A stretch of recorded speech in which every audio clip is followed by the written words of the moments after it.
শুরু করিতেছি আল্লাহ তাআলার নামে, যিনি পরম করুণাময় অতি দয়ালু। আসসালামু আলাইকুম রহমতুল্লাহ।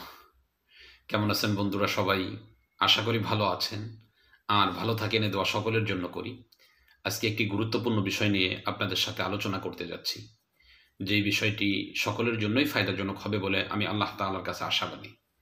বিষয়টি হলো, যদি কোনো ব্যক্তির দোকান, কোম্পানি, ফ্যাক্টরি, কারখানা যেটাই হোক, যদি কোনো জাদুকর অথবা কোনো শত্রু কোনো জাদুকারের মাধ্যমে এই দোকানের বেচাকেনাকে বন্ধ করে দেয়,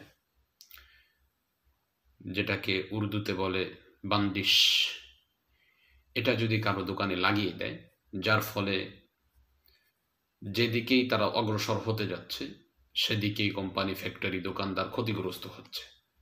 মানুষেরা মাল নিতে চেয়েও নিচ্ছে না। আগে যেই পরিমাণ বেচাকেনা লেনদেন ছিল একেবারেই শূন্যের কোঠায় নেমে এসেছে। এইরূপ যদি অবস্থা কারো দোকান, কোম্পানি বা ফ্যাক্টরিতে হয়ে থাকে, সেক্ষেত্রে এগুলোকে কিভাবে আপনি শেষ করবেন এবং আপনার পূর্বের ন্যায় আপনার কোম্পানি, ফ্যাক্টরি, কারখানাকে কিভাবে চালাবেন, সেই আমলটি নিয়েই আজকে আমরা আলোচনা করতে যাচ্ছি। খুবই একটি চমৎকার আমল, এখলাসের সাথে করতে পারলে শত্রুদের শত্রুতা, জাদুকরের জাদু থেকে আপনার প্রতিষ্ঠানকে আপনি হেফাজত করতে পারবেন ইনশাআল্লাহ। তো এইরূপ কাজ বাংলাদেশে অহরহই হয়ে থাকে, যেটার কারণে অসংখ্য দোকানদার, কোম্পানিওয়ালা দেউলিয়া হয়ে গেছে। তো দীর্ঘ আলোচনা না করে আমরা মূল বিষয়টা নিয়ে আলোচনা করি।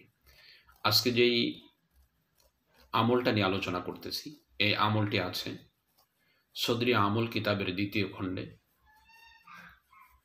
৬৯ নম্বর পৃষ্ঠায় এই আমলটা নিয়ে আলোচনা করা হয়েছে।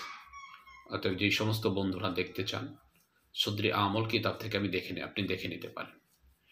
যারা কিতাবটা নিতে আগ্রহী তারাও আমাদের কাছ থেকে নিতে পারেন। উর্দু একটা কিতাব, চমৎকার লিখেছে। তো আপনার এই সমস্যাগুলো সমাধানের উপায় হলো, সর্বপ্রথম আপনাকে ৫ ওয়াক্ত নামাজিওয়ালা হয়ে যেতে হবে। আপনি যখন এই সমস্যার সম্মুখীন হচ্ছেন, অতএব আপনি এই সমস্যা থেকে মুক্তি পাওয়ার জন্য প্রথম শর্ত হলো আপনাকে ৫ ওয়াক্ত নামাজিওয়ালা হতে হবে। ৫ ওয়াক্ত নামাজিওয়ালা হওয়ার পরে আপনি আমলটা নিজেও করতে পারেন অথবা কারো মাধ্যমে করাইতেও পারেন। আমলটা করার জন্য নীতি হলো, আপনার ১ নম্বর কাজ তো বললাম যে আপনার ৫ ওয়াক্ত নামাজিওয়ালা হইতে হবে। ২ নম্বরে সাধ্য অনুযায়ী সদকা করতে হবে। ৩ নম্বর কাজ হলো ২১টা মোমবাতি নিতে হবে, ২১ পিস মোমবাতি নিতে হবে। নেওয়ার পরে প্রতিটি মোমবাতির উপরে সূরা হাদীদ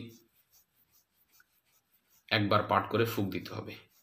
এরপরে ৪ কুল ৪১ বার পাঠ করে ফুঁক দিতে হবে এবং আয়াতুল কুরসি ৪১ বার পাঠ করে ফুঁক দিতে হবে।